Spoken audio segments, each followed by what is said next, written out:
My parents said they couldn't support me through college, but bought my sister a condo for her birthday. So I quietly moved to another state, changed my name, and focused on my studies. Years later, they tried to reach out. Growing up, I always knew my younger sister Emma was the golden child. Emma was born when I was 3, and from day one, it was clear she could do no wrong. Emma was outgoing, charming, and had this natural ability to make everyone fall in love with her. I was quieter, more studious, and apparently less worthy of attention. The favoritism wasn't subtle. When Emma wanted dance lessons, art classes, or expensive summer camps, money appeared out of nowhere. When I asked for a scientific calculator for my advanced math class, I was told to make do with the basic one we had at home. Emma got a brand new car for her 16th birthday, a cute little Honda Civic with a bow on top, just like in the commercials. I got driving lessons and was expected to be grateful, but I told myself it was fine. I was the academic one, the responsible one. I maintained a 4.0 GPA throughout high school, earned multiple scholarships, and got accepted to a prestigious university with a partial scholarship for their biomedical engineering program. My parents seemed proud in their distant way, but the praise always felt hollow compared to the genuine joy they showed when Emma scored a goal in soccer or landed a small part in the school play. The real wake-up call came during my senior year of high school. I was stressing about college finances because even with my partial scholarship, I'd need help with room and board, books, and living expenses. The engineering program was demanding, and working a full-time job alongside, it wasn't realistic if I wanted to maintain my grades. I sat my parents down in our living room one evening after dinner. Dad was reading the newspaper in his favorite recliner, and Mom was folding laundry on the couch. The TV was on in the background, some cooking show that Mom liked to have on for noise. "I need to talk to you both about college expenses." I began, my stomach churning with anxiety.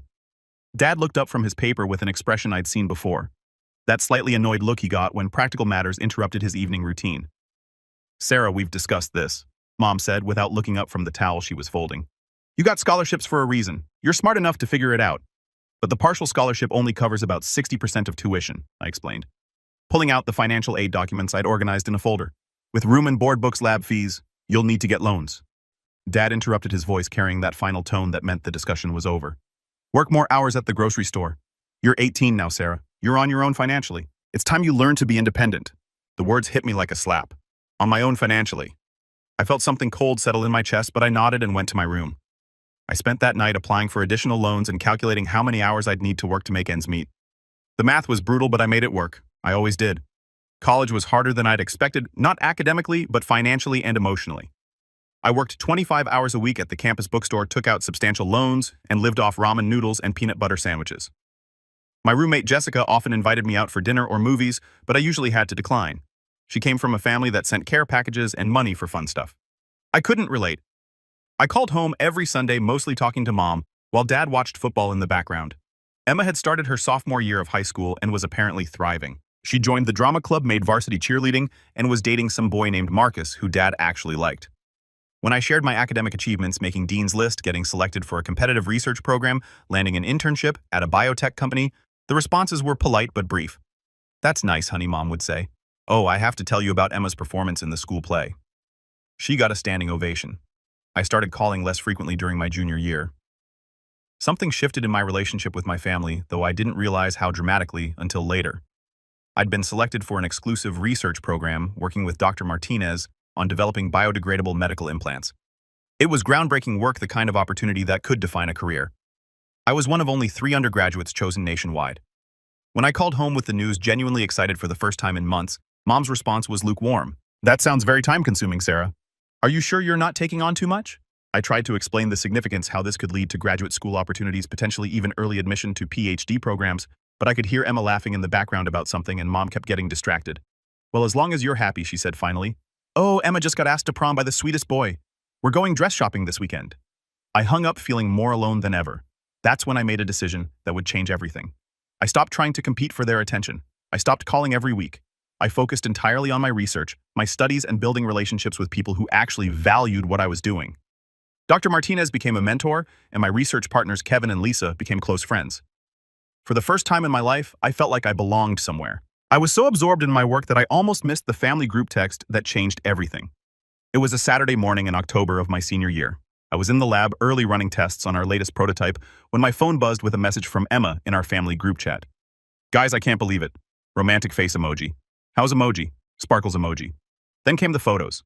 Professional-looking shots of a beautiful 2-bedroom condo with granite countertops, hardwood floors, and a balcony overlooking a lake.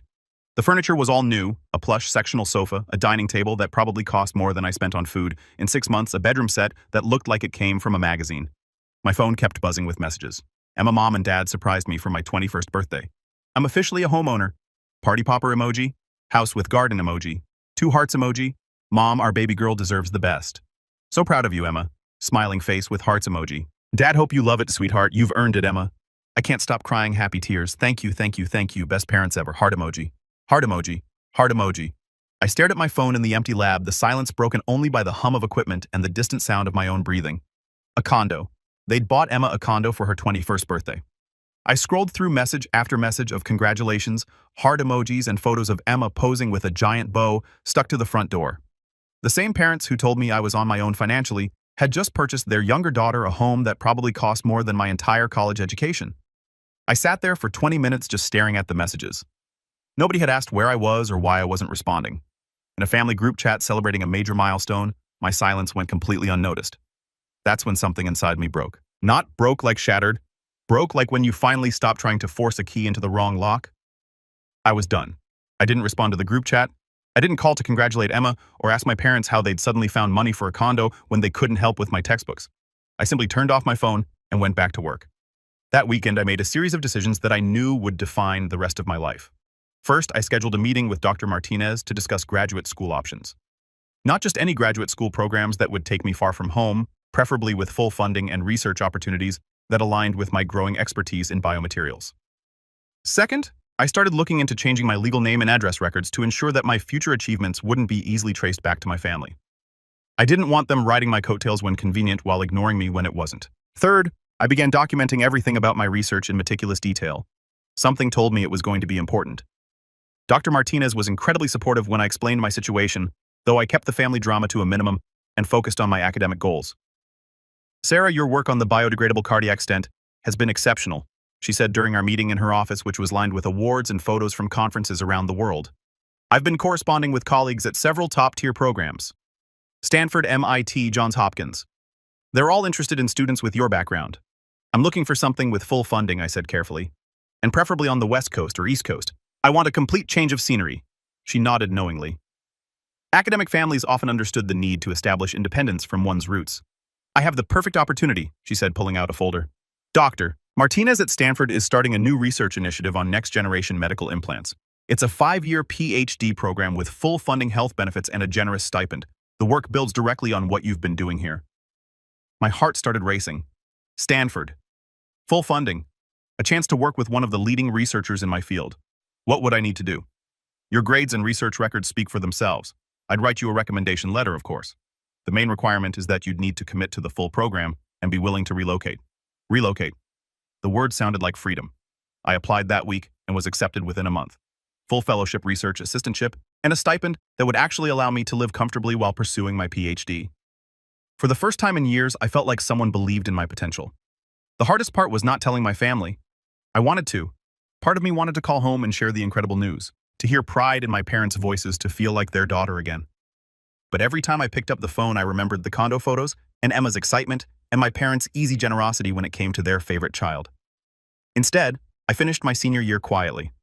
I graduated summa cum laude with highest honors, but I didn't invite my family to the ceremony. I told them it was just a small departmental ceremony, nothing special. They didn't push for details. The truth was, it was a beautiful ceremony. Dr. Martinez gave a speech about the future of biomedical engineering, and I was recognized for my undergraduate research contributions. My lab partners Kevin and Lisa were there, along with several professors who had mentored me. It felt perfect without the complication of family drama. 2 weeks after graduation, I packed everything I owned into my beat-up Honda and drove to California. I left a note for my roommate Jessica, forwarded my mail to my new address, and updated my emergency contacts to list my undergraduate advisor Dr. Rodriguez instead of my parents. I didn't tell my family I was moving until I was already gone. The text I sent was brief. Started a PhD program at Stanford. New phone number is number. New address is address. We'll be pretty busy with research for the next few years. The responses were immediate and exactly what I expected. Mom, Stanford, why didn't you tell us you were applying? We would have helped you move. Dad, congratulations, honey. That's a big step. Call us when you get settled. Emma, O-M-G, Sarah. That's amazing. California is so cool. Romantic face emoji. I didn't respond. I was done with the performance of being a grateful daughter. Stanford was everything I dreamed it would be. Dr. Martinez's lab was cutting edge. My fellow graduate students were brilliant and driven, and the resources available for research were mind-blowing. For the first time in my life, I was surrounded by people who were as passionate about scientific discovery as I was. My research focused on developing smart biomaterials that could adapt to different conditions in the human body. It was complex, challenging work that required long hours and complete dedication. I loved every minute of it. Dr. Martinez was an incredible mentor.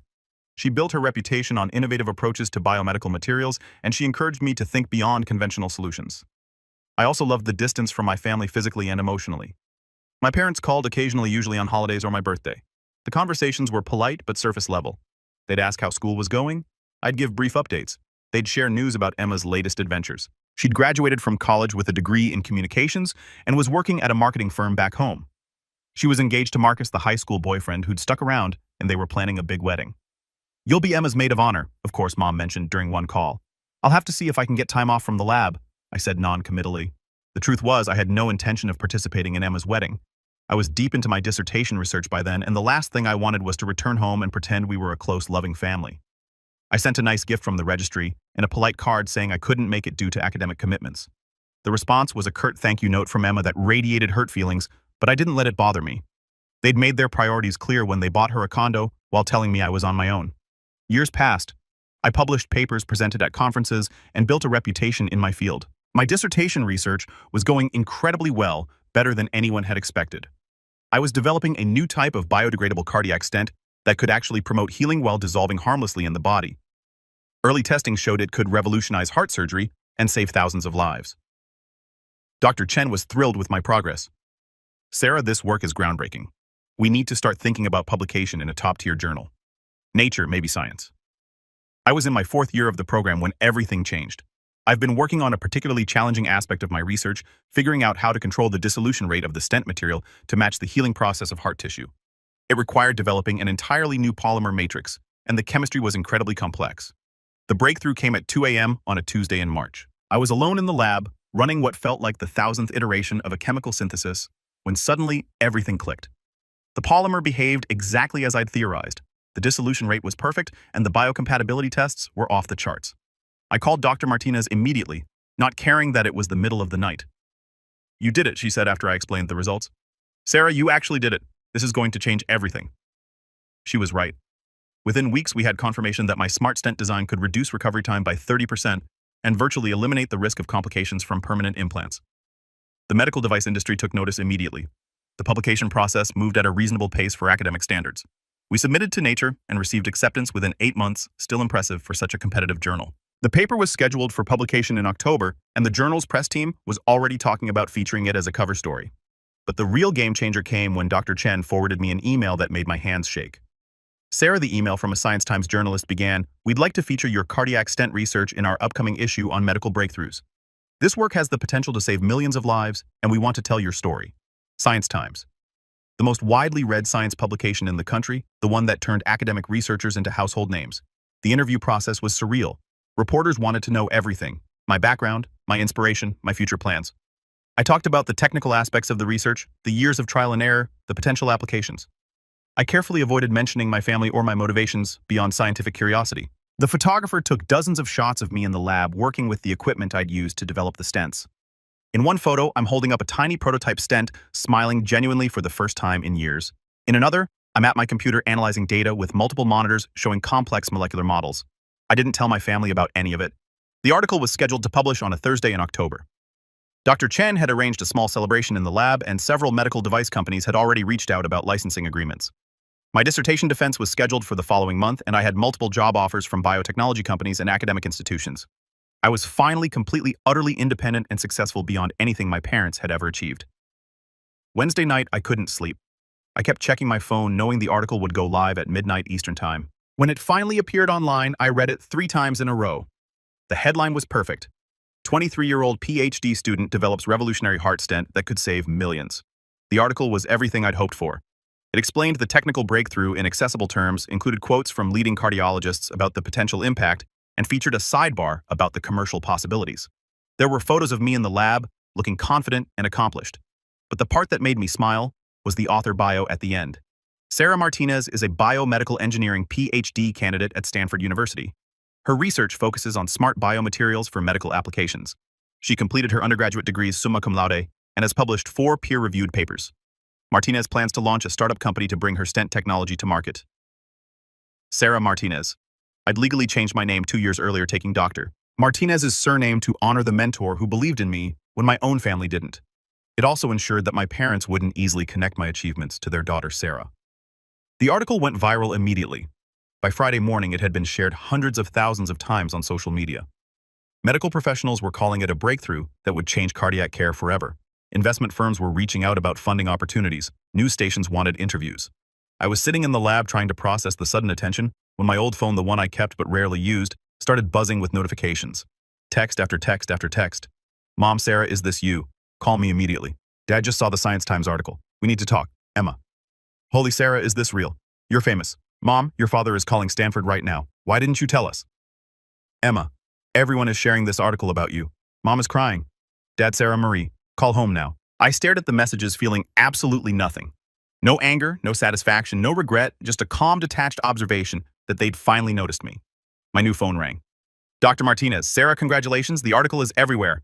NPR wants to interview you this afternoon, and Good Morning America is asking about a live appearance next week. That's incredible, I said, still looking at the frantic messages from my family. I'm ready for whatever comes next. There's something else, she continued. The patent office fast-tracked your applications. 3 major medical device companies are in a bidding war for licensing rights. We're talking about substantial money, Sarah. Enough to fund your own research lab. I felt a genuine smile spread across my face. My own lab? Sarah Martinez's Biomaterials Research Institute has a nice ring to it, don't you think? After I hung up, I sat in the quiet lab and thought about the journey that had brought me here. 5 years ago, I was a struggling college student eating ramen noodles and wondering if my parents would ever be proud of me. Now, I was on the verge of launching a medical revolution and becoming financially independent beyond anything I'd imagined. My old phone was still buzzing with messages. I picked it up and scrolled through dozens of texts from my parents, Emma, extended family members, and even some old high school friends who'd apparently seen the article shared on social media. Everyone wanted to reconnect, to celebrate, to be part of my success. The irony was perfect. They told me I was on my own financially, and I'd taken them at their word. I became successful entirely without their help, and now they wanted back in.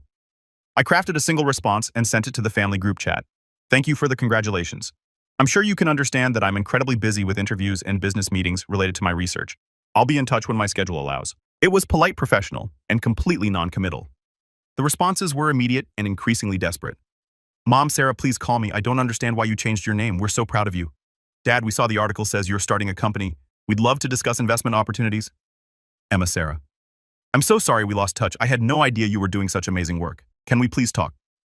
Mom, I've been telling everyone about my brilliant daughter. Mrs. Peterson from next door saw the article and said she always knew you were special. I almost laughed at that last one.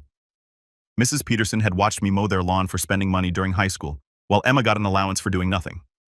Over the next few weeks, the media attention intensified. I appeared on Good Morning America, NPR Science Friday, and several medical podcasts. The New York Times ran a follow-up feature about young innovators in biotechnology. Forbes included me in their 30 under 30 list for healthcare. Each article mentioned my background briefly. Stanford PhD student, originally from the Midwest, first in her family to pursue advanced scientific education. I was careful to keep personal details minimal and focus on the research and its potential impact. Meanwhile, my family's attempts to contact me became increasingly frantic and manipulative. Mom started calling from different numbers when I stopped answering the main line. She left voicemails that started apologetic and grew increasingly angry. Sarah, I don't understand why you're shutting us out. We're your family. We love you. Call me back. Then Sarah, it's not fair to punish us like this.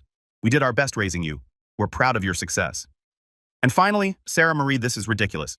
You can't cut off your family because of some perceived slight from years ago. We never meant to hurt you. Perceived slight. That phrase told me everything I needed to know about how they viewed the situation.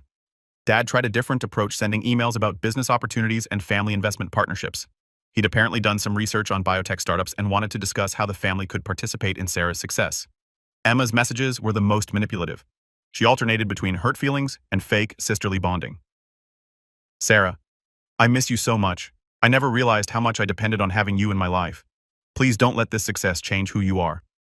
Then I saw your interview on Good Morning America, and I cried. I'm so proud to be your sister. I've been telling everyone about your amazing work, and Marcus and I are thinking about starting a family soon. I want my kids to know they're brilliant like Aunt Sarah. Please don't let whatever happened between us keep you from being part of our lives. I didn't respond to any of it. The breakthrough moment came when I received a LinkedIn message from someone I didn't recognize. Hi, Sarah. I'm a journalist working on a follow-up piece about your family's reaction to your success. I understand there may be an interesting backstory about your relationship with your parents. Would you be interested in sharing your perspective? Someone had been digging. Probably my parents trying to leverage my success for their own attention. That's when I decided it was time to take control of the narrative. I scheduled a follow-up interview with Science Times, the publication that had first featured my story. This time, I was ready to share the whole truth. Dr. Chen, the interviewer, began your rapid rise in the biomedical field is remarkable. Can you tell us about your journey and what motivated you to pursue this research? I took a deep breath. I think it's important for young scientists to understand that success often comes from finding your own path, even when that path isn't supported by the people you'd expect to be in your corner. I told the story carefully and factually. I explained how I'd been told I was on my own financially for college while my parents purchased my sister a condo. I described working multiple jobs, taking loans, and funding my education entirely independently. I talked about the decision to change my name and move across the country to pursue research opportunities. The irony, I concluded, is that being forced to become independent actually made me stronger and more determined. When you can't rely on family support, you learn to build your own support network. My research mentors, lab colleagues, and academic community became my chosen family. The interviewer was clearly fascinated. How do you feel about your birth family's recent attempts to reconnect following your success? I think it speaks to a common phenomenon in families, I said diplomatically. Sometimes people only value achievements they can understand or that reflect well on them. My parents didn't see the value in supporting a struggling science student, but they're very interested in being associated with a successful researcher who's getting media attention. The article titled, "The Price of Independence: How Family Rejection Fueled a Medical Breakthrough" was published 3 weeks later. It was even more widely shared than the original piece about my research. The response was immediate and overwhelming. Social media exploded with support from other people who'd experienced family favoritism or had been forced to succeed independently. Scientists and academics shared their own stories of family members who didn't understand or support their work. The hashtag #ChosenFamily started trending. More importantly for me, the article attracted attention from investors and potential collaborators who respected my independence and determination. Within a month, I had secured funding for my startup company and assembled a team of brilliant researchers who wanted to help bring my stent technology to market. My birth family's reaction was predictable. Emma posted a long, emotional Facebook message about how family misunderstandings had been blown out of proportion by the media and how she was praying for healing and reconciliation. She included childhood photos of us together and talked about how much she missed her amazing big sister. Mom gave an interview to a local newspaper claiming that she'd always been supportive of my education and that there had been miscommunications about financial assistance. She said they were heartbroken by my decision to cut contact and hoped I would come home soon. Dad remained silent publicly, but I heard through mutual connections that he was telling people I was ungrateful and had forgotten where I came from. The most telling response came when Emma announced her pregnancy on social media. The post included a direct appeal. "I can't wait for Aunt Sarah to meet her nephew or niece. I hope my sister will put aside whatever hurt feelings exist and be part of our family again. This baby needs to know how brilliant and accomplished their aunt is." It was emotional manipulation at its finest, and I didn't fall for it. Instead, I focused on building something extraordinary. My company, Martinez Biomedical Solutions, launched 8 months after the initial article. We secured partnerships with 2 major hospitals for clinical trials, obtained FDA fast-track approval for our smart stent technology, and raised $15 million in Series A funding. The day we announced our first successful human trials, showing a 45% reduction in complications and 30% faster recovery times, I felt a satisfaction that had nothing to do with proving anything to my family and everything to do with knowing I was saving lives. That evening, I was interviewed on the evening news about the trial results. The reporter asked about my motivation for pursuing such challenging research. "When you're forced to rely entirely on yourself," I said, looking directly into the camera, "you discover capabilities you never knew you had. Every obstacle becomes an opportunity to prove that you're stronger than the circumstances that tried to limit you." I never mentioned my family directly, but anyone who'd followed my story understood the message. The success continued. Our stent received full FDA approval and began saving lives immediately. Major medical centers around the world started implementing our technology. I was invited to speak at international conferences and was offered positions at prestigious research institutions. 3 years after that first article, Forbes featured me on their cover as one of the most innovative entrepreneurs in healthcare. The headline read, "The Heart Revolutionary: How Dr. Sarah Martinez Built a Medical Empire from Scratch." The article detailed my journey from struggling college student to biomedical innovator, emphasizing the independence and determination that had driven my success. It mentioned my family background, only briefly noting that I had overcome early challenges to build her own support network in the scientific community.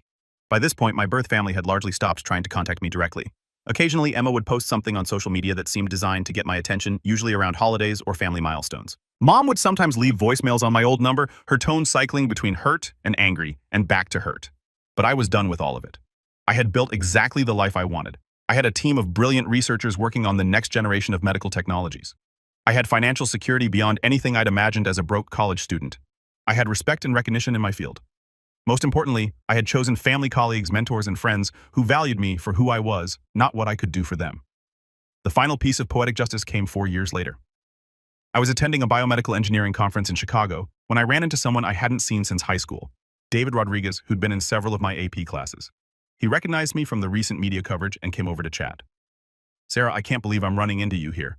I saw your Forbes cover story. That's incredible what you've built." We talked for a few minutes about our careers. He was working as a research engineer for a pharmaceutical company. And then he mentioned something that made me pause. "I actually saw your parents a few months ago at the grocery store back home. They were telling Mrs. Peterson all about their daughter, the famous scientist. Your mom showed her pictures from your magazine articles on her phone." I raised an eyebrow. "Really?" "Yeah. She was going on and on about how proud they are and how they always knew you'd do something amazing. She said they're planning to visit you in California soon to see your labs." I almost laughed. "That's interesting." David looked confused by my reaction. "Wait, are they not actually planning to visit?" "David," I said carefully, "I haven't spoken to my parents in over 5 years. They have no idea where I work or live." His face went through several expressions as he processed this information. Oh wow. She was acting like, she seemed so proud and involved." "I'm sure she was," I said. "People often take credit for successes they had nothing to do with." That conversation confirmed everything I'd suspected about how my family was handling my success publicly. They were basking in reflected glory, telling everyone who would listen about their brilliant daughter, conveniently omitting the part where they'd written me off and told me I was on my own. It was the perfect ending to the story. Really, they'd wanted a daughter who would make them look good. And in the end, that's exactly what they got, except I wasn't actually their daughter anymore in any meaningful sense. I was Dr. Sarah Martinez, successful entrepreneur and medical innovator, who happened to share some DNA with people who had never believed in her potential.